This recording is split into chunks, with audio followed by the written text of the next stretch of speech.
Hi friends, स्वागत है आप सभी का अमेजिंग स्टोरी चैनल में। मैं हूँ आपका दोस्त स्मित प्रजापति और आज आपको बताने जा रहा हूँ कि कैसे महाभारत के कर्ता हर्ता भगवान श्री कृष्ण की मृत्यु हुई थी। हम सभी को यह तो पता ही होगा कि श्री कृष्ण का जन्म कैसे हुआ और कैसे उन्होंने अपने पूरे जीवन में कृष्ण लीलाएं की थी, पर क्या आपको यह पता है कि भगवान श्री कृष्ण की मृत्यु कैसे हुई? अगर नहीं तो वीडियो को पूरा देखना ना भूलें।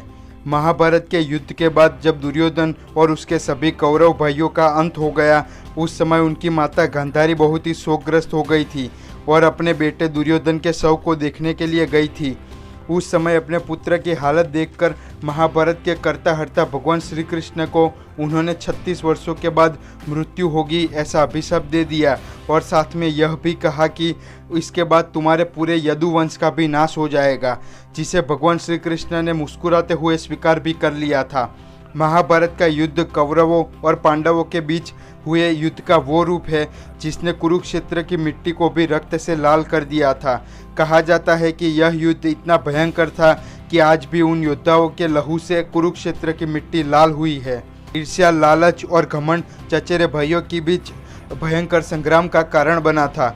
महाभारत, जो महर्षि वेदव्यास द्वारा लिखा गया था, जिसे 18 पर्वों में विभाजित किया गया था, जिसमें से मौसल पर्व में महाभारत के बाद का इतिहास लिखा गया था, जो 8 अध्यायों में विभाजित किया गया था। यह घटना कुरुक्षेत्र के युद्ध के 35 सालों के बाद की है। उस समय भगवान श्री कृष्ण की द्वारका नगरी बहुत ही शांत और खुशहाल थी, जहां युवाओं के बीच एक बड़ी ही चंचलता थी। एक बार श्री कृष्ण के पुत्र शाम को एक शरारत सूझी। उसने स्त्री का वेश धारण कर उस समय अपने दोस्तों के साथ ऋषि विश्वामित्र, दुर्वासा, वशिष्ठ और नारद से मिलने गया। वे सभी श्री कृष्ण के साथ औपचारिक बैठक करने के लिए द्वारका आए हुए थे। उस समय सांब ने कहा कि मैं गर्भवती हूँ, आप अपनी शक्ति से बता सकते हैं कि मेरे गर्भ में लड़का या लड़की जन्म लेने वाली है।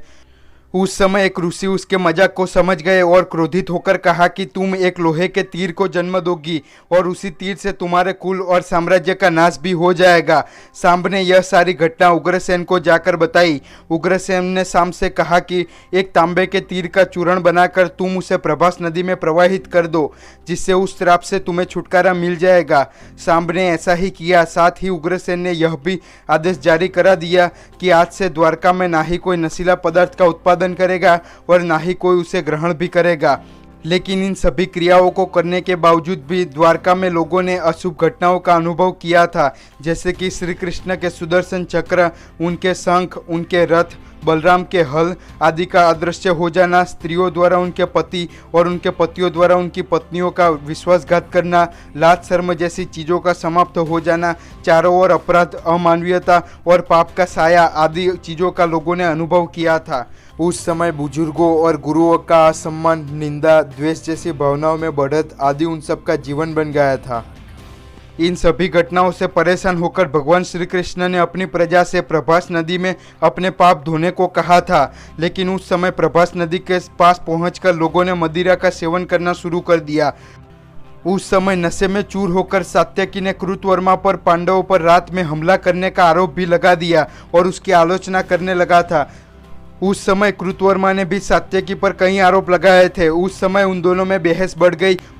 उस समय अन्य यादवों ने मिलकर सात्यकी को मौत के घाट उतार दिया। जब श्री कृष्ण को इस बात का पता चला तो वे वहां प्रकट हुए और एरका घास को हाथ में पकड़ लिया, और जैसे ही उन्होंने एरका घास को हाथ में पकड़ा, वह एक छड़ी में परिवर्तित हो गई, जिससे श्री कृष्ण ने उन सभी को सजा दी। उस समय वह सब भी यही करने लगे और आपस में ही एक दूसरे को मारने लगे थे। उस समय श्री कृष्ण, वभ्रु, बलराम, दारुक और अन्य प्रजाजनों के अतिरिक्त कोई नहीं बचा। कुछ समय बाद वभ्रु और बलराम की भी मृत्यु हो गई, जिससे श्री कृष्ण ने दारुक को अर्जुन से मदद मांगने के लिए भेजा था।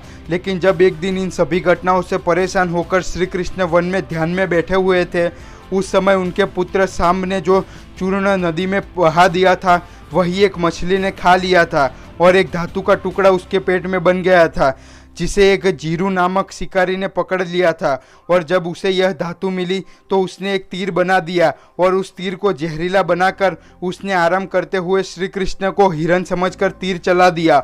उस समय तीर से गलती से श्री कृष्ण को लगते ही वह तीर का जहर उनके शरीर में फैलने लगा और अर्जुन की मदद आने से पहले ही गांधारी के अभिशाप से श्री कृष्ण की मृत्यु 36 वर्ष के बाद हो ही गई। तो दोस्तों, श्री कृष्ण की मृत्यु का यह वीडियो आपको कैसा लगा कमेंट करके ज़रूर बताएं और लाइक और शेयर करना ना भूलें। नीचे दिया गया सब्सक्राइब बटन दबाकर सब्सक्राइब करना भी ना भूलें।